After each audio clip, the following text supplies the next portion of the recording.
Hello! So, there is a new nail trend. Well, a new nail trend to me that I'm obsessed with, absolutely love. And if you're into nails, I'm pretty sure you would have seen this flying around Instagram everywhere.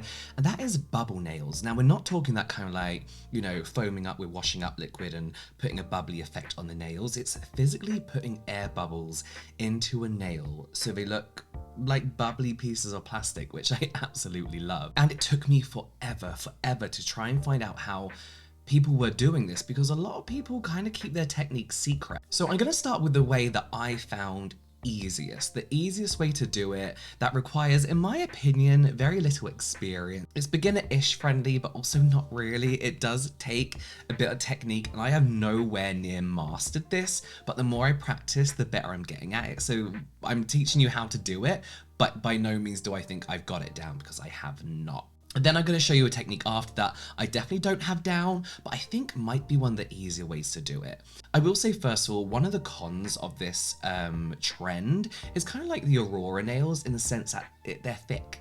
They're very thick. So for the first technique, you're going to need like a little curing light, almost like these flash curing ones. You're going to need some syringes, which, scarily enough, you can just get off Amazon with a really fine needle, a thick top gel or builder gel, and then just whatever colors you want to use. I'm going to use syrup gels because I kind of like it to look clear and bubbly and watery. And then what I'm going to do with the top gel is kind of use it like a builder gel. I'm going to take like a big blob or like a big bead almost of that top gel and kind of move it around like a builder gel, keeping it very, very thick.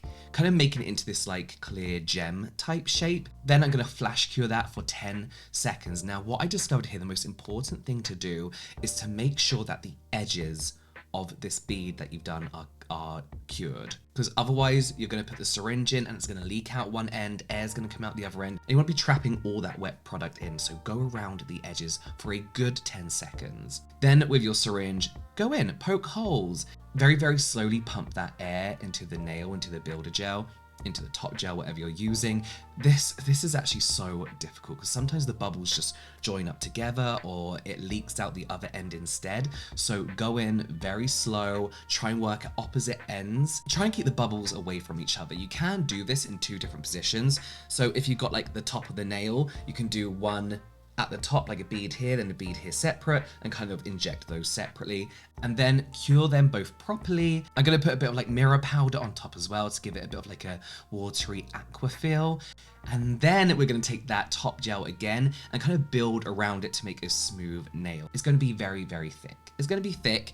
I did try using like a resin on top of the nail and then injecting it.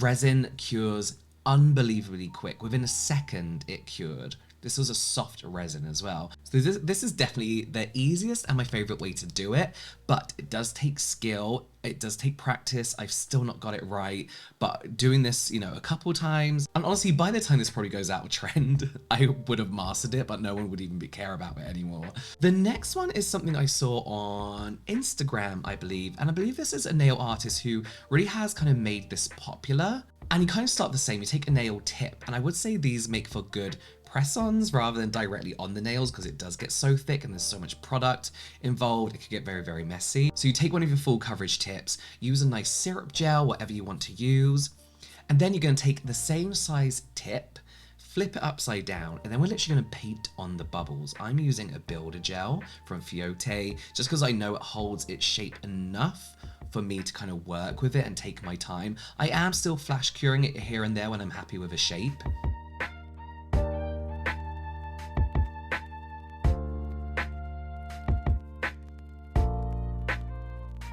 And then we're going to top coat the full coverage tip that you've painted on, and then put that other tip on top. Now here's the problem. What I discovered with this, and I still haven't got it right, is with that build gel, you have to make that pattern pretty thick, pretty dense, so that when you put that back on top of the other nail tip, the top gel that you put on doesn't just seep into the bubbles that you've made and kind of flatten out the shape. You can see from here that that top gel kind of destroyed the shape that I made because I still didn't do it thick enough. I didn't make that pattern thick enough, almost like a wall, almost like a canyon within that nail.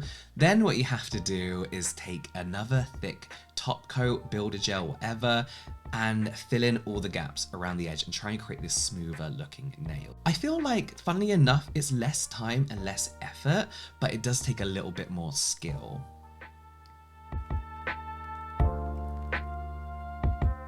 Pretty quick video. I do love this trend. It's just very thick. It's very, very thick. As you can see from the pictures, they are dense. They are dense fingernails. But I love the way these look. I don't know what it is. I just love bits of shiny looking colorful plastic or iridescent plastic. I don't know what it is. And I think it's such a nice, cute nail trend. A really like summery, watery trend. So yeah, let me know what you think in the comments down below. And if you do nails, what technique do you think will be easier? Or if you know another way to do this, let me know in the comments down below. Thank you for watching, and I'll see you next time.